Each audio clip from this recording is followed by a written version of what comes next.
হাফেজ আরিফুল ইসলাম আব্দুল কাইয়ুমকে তার পবিত্র হাত দিয়ে তার টিকিট, পাসপোর্ট, যাবতীয় কাগজপত্র আমরা হস্তান্তর করতেছি। আসেন কাইয়ুম সাহেব, আপনি কিভাবে আসছেন আমাদের এখানে? আমি প্রথমত যেভাবে আমার এক বন্ধু গেছিল সৌদি আরব, ওনারা আপনাদের মাধ্যমে গেছে। আচ্ছা আচ্ছা, তো ওনার কাছ থেকে আমি ভালো রেসপন্স পাইছি। জি জি, বিধায় আপনাদের সাথে যোগাযোগ করছি। আলহামদুলিল্লাহ। জি আলহামদুলিল্লাহ। ও বলছে যে আপনারা এখানে যেরকম কথা কাজে মিল আছে, যাওয়ার পর ঠিক রাখছেন।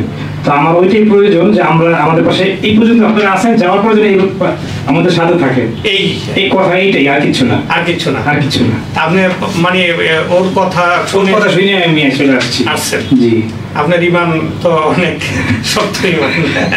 আমি এর আগে বিদেশ করছি, মালয়েশিয়া করছি। তো আচ্ছা, তো যদি কথা কাজে মিল থাকে সে সাকসেস, আমি মালয়েশিয়া সাকসেস, আমি ক্ষতিগ্রস্ত হই নাই আলহামদুলিল্লাহ। আবার যাচ্ছেন? জি ইনশাআল্লাহ। আর তো জি জি, আবার আমার হজের ইচ্ছা আছে, আল্লাহ তাআলা যে কবুল করে ইনশাআল্লাহ। আল্লাহুম্মা আমিন। দুইটা ইচ্ছা ইনশাআল্লাহ। মক্কা মদিনা যাওয়া। জি জি, আমার আব্বার চাইছে হজ করে 5-6 লাখ টাকা লাগে গেলে। কয় লাখ? 5-6 লাখ টাকা। 5-6 লাখ। আপনি যাইতেছেন কয় টাকা দিয়ে? 3.5। পুরাটাই বোনাস।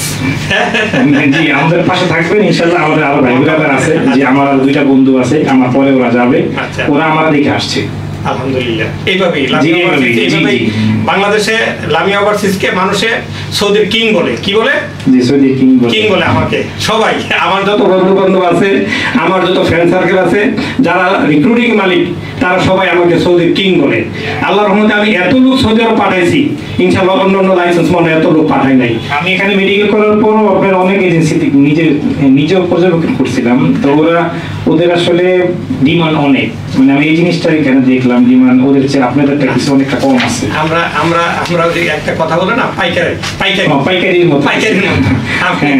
আমাদের এখানে হোলসেল কিছুটা কম আছে, আমার দরকার নাই। আলহামদুলিল্লাহ, আল্লাহ যথেষ্ট দিছে আমাকে, এত টাকার দরকার নাই। আপনাদের মতো রেমিটেন্স যোদ্ধাদের সেবা দিয়ে যতদিন থাকি, আপনাদের মতো রেমিটেন্স যোদ্ধাদের সেবা দেব আর আল্লাহ বিলা করবো। কি বলেন? জি ইনশাআল্লাহ। আপনাদের দায়িত্ব আমাদের পাশে দেশে বিদেশে সবসময় থাকা, যাতে আমরা ফোন দিলে, কথা বললে আমাদের যেটা বেতন বলছেন ওটা সঠিক থাকে, তাহলে আলহামদুলিল্লাহ রেসপন্স ভালো। আপনারা কখনো পিছ পাবেন না, আরো আগে যাবেন ইনশাআল্লাহ। 26 বছর না 56 বছর আগে যাবেন ইনশাআল্লাহ।